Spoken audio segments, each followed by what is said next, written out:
God when. Now so your guys they pray say may your babe fit be their own God when. Abi you no tell them say na biggest spender wey they play there so. Ordinary talking stage of 1 month. Na so you don't spend past your salary of 2 months.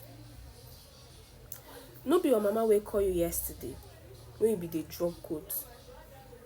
But if na that babe now, you go leave quote, drop 100 notes.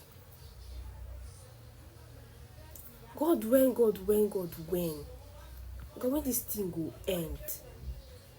You guys don't say they use money buy loyalty. And you know come be your hand she post when she go outing. How much you go pay till she publicly call you her babe? I be the trust girl where they use you play.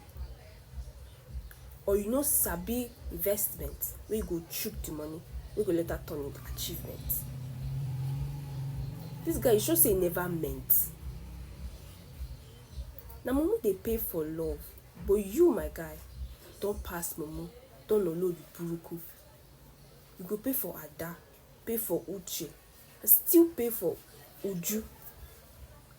You no get wetin person won't tell me this thing na juju. Me I don't talk my own finish. I know say you go look me, call me foolish. But at least if I no drop money, no be me, them go see finish.